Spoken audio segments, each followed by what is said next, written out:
Welcome to After the Rain, a storytelling podcast from Playa Lakes Joint Venture. These are the voices stewarding the land and the stories that surface after the rain.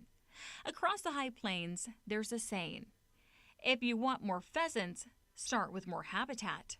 For Danny Glenn, a lifelong hunter, farmer, and president of the Plainview Pheasants Forever chapter, that belief has guided his work restoring playas across multiple counties in West Texas.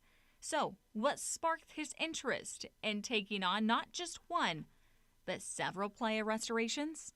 Basically, a lot of those were lakes that I had, and I could see the benefit of getting rid of all the old irrigation pits and all of that old infrastructure that wasn't being used anymore. The fact that it was going to make the lake back to the way it was to an extent, and that it was going to benefit the wildlife habitat on those farms. That connection between habitat and wildlife is at the heart of Pheasants Forever's mission, something Danny knows well. We have learned through our organization and what Pheasant Forever stands for that habitat is the most important thing for us to be able to have the wildlife.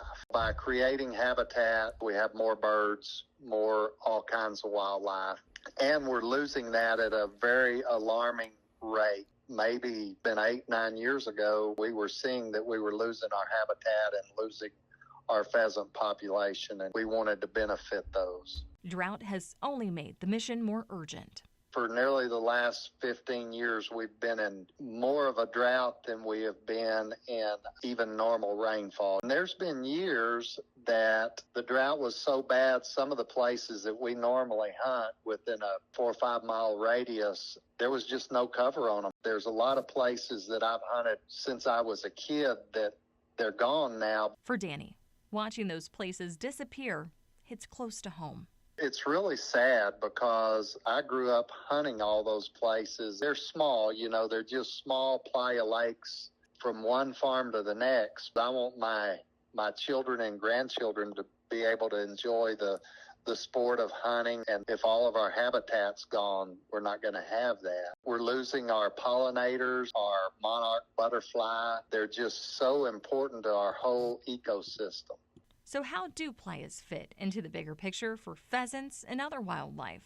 The playa lake, in a way, is its own ecosystem. There's various plants. And during a drought, those won't come up, but it's amazing how you can get a good, just normal rainfall, and all of a sudden you have different variety of all plants, and you have some water.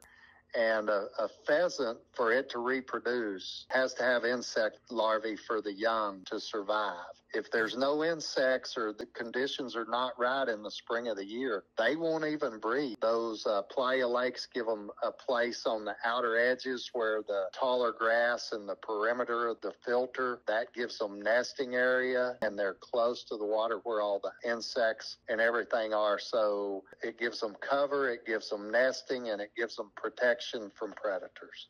And looking ahead, Danny says it's about legacy. If we don't start doing something now, then there's just not going to be anything for the generations to come. If you went back to, 150 years ago when this country was just grass and playa lakes, if you really drive around and you look, there's nearly a playa lake on every section of land. It's changing our whole climate and environment if we don't have those. And most of them, they were altered for irrigation. They don't use that infrastructure anymore, so there's no need to not take it back to the way God made it. He's seen firsthand how good that looks once it's restored. It's amazing how much prettier the land looks without all that stuff, and how much better it is for the wildlife. And you don't have these bare spots. Take down all those ridges where the water's able to get to everything. It does what it's supposed to do. Restoration through the Texas Playa Conservation Initiative has been easier than most people expect. He worked with Texas Parks and Wildlife staff who made all the arrangements.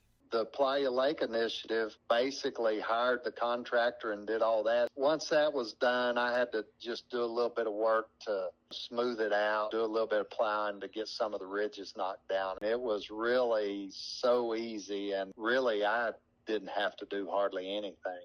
Today, Danny manages about 600 acres, including ground enrolled in the conservation programs. And his advice to others is simple. I would highly recommend it. It would really have been better to start yesterday. If you don't ever get started, we're never going to make a difference. I just think that we can restore this back to the way it was, and us and our future generations are going to reap the benefits. From the high plains of Texas, this is the story of one landowner, a few small playas, and a big reminder that sometimes the best conservation plan is just getting back to how nature designed it.